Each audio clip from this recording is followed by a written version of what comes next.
పుత్రుడు అని ఎప్పుడు అనిపించుకుంటాడు అని శాస్త్రం ఏందంటే, కేవలం తల్లిదండ్రులకు పుట్టినటువంటి ప్రతి కొడుకు కొడుకు కాడు. కొడుకులందరూ కొడుకులని మీరు అనుకుంటున్నారేమో, శాస్త్రం అంది కొడుకులందరూ కొడుకులనుకో కుస్మా. కొడుకులు 5 రకాలుగా ఉంటారు. కొడుకు పుట్టినప్పుడు మొట్టమొదటి పుట్టినటువంటి కొడుకు రుణపుత్రుడు. ఒక్కొక్కడు గత జన్మలలో మనం వాడి దగ్గర రుణం ఉండిపోతాం, లేదా వాడు మనకి రుణం ఉండిపోతాడు. ఏదో ఉండిపోయింది, వాడి మనకి తీర్చవలసింది, వీడి శరీరం వెళ్ళిపోయింది, వాడు రుణం తీర్చుకోవడానికి వస్తాడు. వచ్చి కొంతకాలం చాలా మంచిగా తండ్రిని సేవించి తండ్రి అడుగుజాడలలో నడుస్తూ ఉంటాడు. ఉండి అకస్మాత్తుగా శరీరాన్ని వదిలిపెట్టేస్తాడు. అందుకే రుణానుబంధ రూపేణ పశుపత్ని సుతాలయాహ, ఆ రుణపుత్రుడు అంటారు. రెండవ వాడు మిత్రపుత్రుడు. అది చాలా గమ్మత్తుగా ఉంటుంది. ఆయన ఎలా ఉంటాడంటే, స్నేహితుడు ఎలా ప్రవర్తిస్తాడో అలా ప్రవర్తిస్తాడు. అంటే సాధారణంగా ఎప్పుడో చిన్నప్పుడే వాడు ఎల్కేజీయో యూకేజీ నుంచి ట్రాన్స్ఫర్ హోల్ జాబ్ అండి అని ఏ అమ్మమ్మ గారి దగ్గర లేకపోతే నాయనమ్మ తాతగారుల దగ్గర వాడు చదువుకుంటాడు. వాడికి తండ్రి గారిని చూస్తే ఒక స్నేహితుడి భావన, ఓ గౌరవంతో నాన్నగారు బాగున్నారా అండి అంటాడు. అంతకు మించి పెద్ద ఆప్యాయత ఏమి ఉండదు. కాబట్టి మిత్రపుత్రుడు. ఆ మూడవ వాడు ఉంటాడు, వాడు సేవక పుత్రుడు. వాడిది చాలా గమ్మత్తుగా ఉంటుంది. వాడికి అక్షరం ముక్క రాదు, తండ్రిని ఉద్ధరించలేడు, ఓ రూపాయి సంపాదించలేడు, వాడు ఎందుకు పనికిరాడు. కానీ వాడికి ఉన్న గొప్పతనం ఏమిటో తెలుసా అండి? మీరు వెళ్ళే గేటు దగ్గర నించున్నారు అనుకోండి, వాడు కుర్చీ పట్టుకొట్టేస్తాడు. నాన్నగారండి కూర్చోండి నాన్నగారండి అంటాడు. పడుకున్నారు అనుకోండి, నాన్నగారండి మీ కాళ్ళు పడతానండి అంటాడు. తండ్రి స్నానం చేసి వచ్చేసాడు అనుకోండి, నాన్నగారు మీ పంచి నేను ఆరేసేసానండి అంటాడు. తండ్రి సంధ్యావందనం చేసుకుందామని కూర్చున్నాడు అనుకోండి, తండ్రికి చెంబుతో నీళ్లు తీసుకొచ్చి బిందెతో అక్కడ పెట్టేస్తాడు. ఏది చేస్తాడంటే, ఒక సేవకుడు ఎలా ప్రవర్తిస్తాడో అలా ప్రవర్తిస్తాడు. అంటే గత జన్మలలో ఉండిపోయినటువంటి సేవకులు శరీరమును విడిచిపెట్టేటప్పుడు యజమానినే జ్ఞాపకం చేసుకుంటూ వెళ్ళిపోతే వాళ్ళు సేవకుడు మళ్ళీ పుత్రుడిగా వస్తాడు. అందుకని సేవక పుత్రుడు. ఇంకొకడు ఉంటాడు, వాడు విచిత్రమైన వ్యక్తి, కర్మపుత్రుడు. వాడు ఎందుకు పనికి వస్తాడంటే, చిన్నప్పటి నుంచి ఎక్కడో హాస్టల్లో ఉంటాడు, అలాగే పెరుగుతాడు. ఆ తర్వాత ఇంజనీరింగ్, ఆ తర్వాత పీజీ, ఆ తర్వాత ఉద్యోగం వచ్చేస్తుంది. వాడు ఎక్కడో చదువుకుంటుంటాడు, వాడు ఎక్కడో ఉద్యోగం చేసుకుంటాడు, వాడి అకౌంట్ వాడే వేసుకుంటాడు. వాడు ఒక రోజున వచ్చి దండం పెడతాడు, నాన్నగారండి మీ కోడల్ని తీసుకొచ్చాను ఆయుష్మాన్ భవ అంటాడు తండ్రి. వాడు వెళ్ళిపోతాడు. వాడు ఎక్కడో ఉంటుంటాడు, ఎప్పుడో టెలిగ్రామ్ ఇస్తాడు. నేను ఈ మధ్య కాకినాడలో ఒక విచిత్రమైన విషయం విన్నాను. నా స్నేహితుడు పేరెందుకు లేని చెప్పడం, ఆయన వాళ్ళ అబ్బాయిని చూడడానికి వెళ్తే మనవడితో కూడా ఉన్నాడు వాళ్ళ అబ్బాయి. ఆయన చూసి వచ్చి, ఏం ఆశ్చర్యం కోటేశ్వరారు, నాకు మనవడు కూడా పుట్టిసేయండి, మా అబ్బాయి చెప్పనే లేదు నాకు అన్నాడు.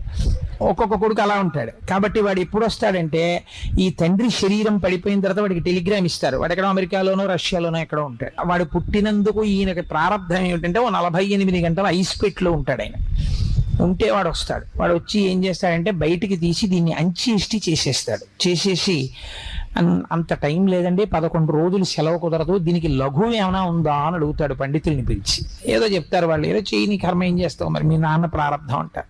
వాడు చేసేసి విమానం ఎక్కి వెళ్ళిపోతాడు. ఇంకా మళ్ళీ ఎందుకు ఇండియా, ఇంకా అవసరం ఏముంది, ఉన్న ఒక్క సంబంధం కూడా పోయింది. ఫోటో ఉంటుందో ఉండదో నాకు తెలియదు, అవన్నీ నన్ను అడక్కండి. కాబట్టి వాడెవరంటే, వాడు కర్మపుత్రుడు. ఎక్కడో ఆఖరణ ఒకడు ఉంటాడు, వాడు నిజపుత్రుడు. ఆ నిజపుత్రుడు ఏం చేస్తాడని అడిగింది శాస్త్రం. వాడు ఏ పని చేసినా తండ్రి వైభవాన్ని దృష్టిలో పెట్టుకుంటాడు. ఈ పని నేను చేస్తే మా నాన్నగారి కీర్తి ప్రతిష్టలు ఏమవుతాయి అని ఆలోచిస్తాడు. ఆలోచించి తండ్రి కీర్తి ప్రతిష్టలను నిలబెట్టేటటువంటి వాడై, తండ్రి యొక్క మన్ననను పొంది, తండ్రిని సుఖపెట్టి, తండ్రిని సంతోషపెట్టి, తండ్రి మనస్సు ఆనందించేటట్టుగా ఉండి, తండ్రితో కలిసి జీవితాంతం ఉంటాడు. తండ్రి అందుకే ఐశ్వర్యాలకు ఐశ్వర్యం కొడుకుతో కలిసి ఉండడం. తండ్రి పక్కన పడుకుంటాడు. పడుకుని తండ్రి కొడుకు జీవితంలో అలాగే ఉంటారు. శ్రీభాష్యం అప్పలాచార్య స్వామి వారు ఆ భాగ్యం కోసమే విశాఖపట్నం వెళ్ళిపోయారు. మహానుభావుడు, ధర్మం తెలుసున్నవారు కాబట్టి. కొడుకుతో కలిసి ఉంటాడు. తండ్రి పొందవలసినటువంటి గొప్ప భాగ్యములలో అదొకటి. కొడుకుతో కలిసి ఉంటాడు. చిట్ట ప్రాణోత్క్రమణం అయిపోతున్నప్పుడు, నాన్నగారండి అని దగ్గరికి వచ్చి తన తొడ మీద తండ్రి శిరస్సు పెట్టుకుని ఆ తులసి తీర్థాన్ని తండ్రి నోట్లో పోస్తూ తండ్రికి అంత్యేష్టి సంస్కారం చేసి 11 రోజుల అశౌచాన్ని పాటించి, తాను ఉన్నన్నాళ్ళు తన కొడుకుల చేత కూడా తండ్రికి శ్రాద్ధం పెట్టించి తండ్రి యందు పరమ గౌరవంతో మాట్లాడతాడు. ఇలా మాట్లాడిన వాడెవడో వాడు నిజపుత్రుడు. అలా అందరికీ కొడుకుంటాడా అంటే అలా ఉండడు. శాస్త్రం అంది కొంచెం ఆలోచించుకో, నీ కొడుకు ఏ కేటగిరీలో పడుతున్నాడో నువ్వు ఆలోచించు. పుత్రుడు అని ఎప్పుడు అనిపించుకుంటాడు అని శాస్త్రం ఏంటంటే కేవలం తల్లిదండ్రులకు పుట్టినటువంటి ప్రతి కొడుకు కాడు. కొడుకులని మీరు అనుకుంటున్నారేమో, శాస్త్రం అంది కొడుకులందరూ కొడుకులనుకో కుస్మా. కొడుకులు 5 రకాలుగా ఉంటారు. కొడుకు పుట్టినప్పుడు మొట్టమొదటి పుట్టినటువంటి కొడుకు రుణపుత్రుడు. ఒక్కొక్కడు గత జన్మలలో మనం వాడి దగ్గర రుణం ఉండిపోతాం, లేదా వాడు మనకి రుణం ఉండిపోతాడు. ఏదో ఉండిపోయింది, వాడి మనకి తీర్చవలసింది, వీడి శరీరం వెళ్ళిపోయింది, వాడు రుణం తీర్చుకోవడానికి వస్తాడు. వచ్చి కొంతకాలం చాలా మంచిగా తండ్రిని సేవించి తండ్రి అడుగుజాడలలో నడుస్తూ ఉంటాడు. ఉండి అకస్మాత్తుగా శరీరాన్ని వదిలిపెట్టేస్తాడు. అందుకే రుణానుబంధ రూపేణ పశుపత్ని సుతాలయాహ, ఆ రుణపుత్రుడు అంటారు. రెండవ వాడు మిత్రపుత్రుడు. అది చాలా గమ్మత్తుగా ఉంటుంది. ఆయన ఎలా ఉంటాడంటే స్నేహితుడు ఎలా ప్రవర్తిస్తాడో అలా ప్రవర్తిస్తాడు. అంటే సాధారణంగా ఎప్పుడో చిన్నప్పుడే వాడు ఎల్కేజీయో యూకేజీ నుంచే ట్రాన్స్ఫర్బుల్ జాబ్ అండి అని ఏ అమ్మమ్మ గారి దగ్గర లేకపోతే నాయనమ్మ తాతగారుల దగ్గర వాడు చదువుకుంటాడు. వాడికి తండ్రి గారిని చూస్తే ఒక స్నేహితుడి భావన, ఓ గౌరవంతో ఆయన నాన్నగారు బాగున్నారా అండి అంటాడు. అంతకు మించి పెద్ద ఆప్యాయత ఏమి ఉండదు. కాబట్టి మిత్రపుత్రుడు. ఆ మూడవ వాడు ఉంటాడు, వాడు సేవక పుత్రుడు. వాడిది చాలా గమ్మత్తుగా ఉంటుంది. వాడికి అక్షరం ముక్క రాదు, తండ్రిని ఉద్ధరించలేడు, ఓ రూపాయి సంపాదించలేడు, వాడు ఎందుకు పనికిరాడు. కానీ వాడికి ఉన్న గొప్పతనం ఏమిటో తెలుసా అండి? మీరు వెళ్ళే గేటు దగ్గర నించున్నారనుకోండి, వాడు కుర్చీ పట్టుకొట్టేస్తాడు. నాన్నగారండి కూర్చోండి నాన్నగారండి అంటాడు. పడుకున్నారనుకోండి, నాన్నగారండి మీ కాళ్ళు పడతానండి అంటాడు. తండ్రి స్నానం చేసి వచ్చేసాడు అనుకోండి, నాన్నగారు మీ పంచి నేను ఆరేసేసానండి అంటాడు. తండ్రి సంధ్యావందనం చేసుకుందామని కూర్చున్నాడు అనుకోండి, తండ్రికి చెంబుతో నీళ్లు తీసుకొచ్చి బిందెతో అక్కడ పెట్టేస్తాడు. ఏది చేస్తాడంటే ఒక సేవకుడు ఎలా ప్రవర్తిస్తాడో అలా ప్రవర్తిస్తాడు. అంటే గత జన్మలలో ఉండిపోయినటువంటి సేవకులు శరీరమును విడిచిపెట్టేటప్పుడు యజమానినే జ్ఞాపకం చేసుకుంటూ వెళ్ళిపోతే వాళ్ళు సేవకుడు మళ్ళీ పుత్రుడిగా వస్తాడు. అందుకని సేవక పుత్రుడు.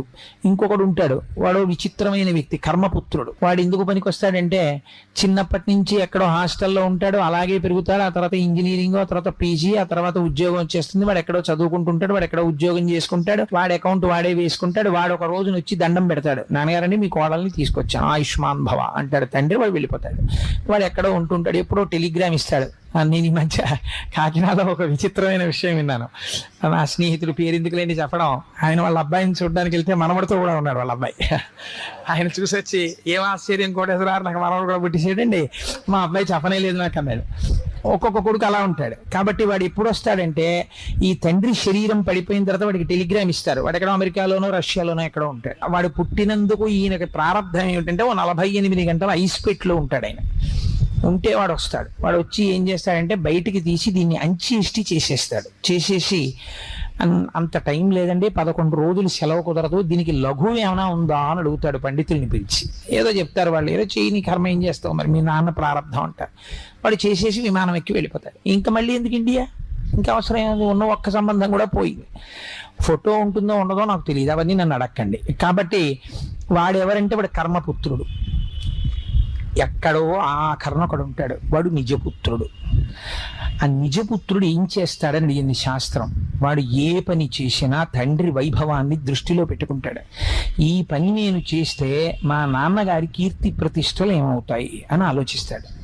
ఆలోచించి తండ్రి కీర్తి ప్రతిష్టలను నిలబెట్టేటటువంటి వాడై తండ్రి యొక్క మన్ననను పొంది తండ్రిని సుఖపెట్టి తండ్రిని సంతోషపెట్టి తండ్రి మనస్సు ఆనందించేటట్టుగా ఉండి తండ్రితో కలిసి జీవితాంతం ఉంటాడు. తండ్రి అందుకే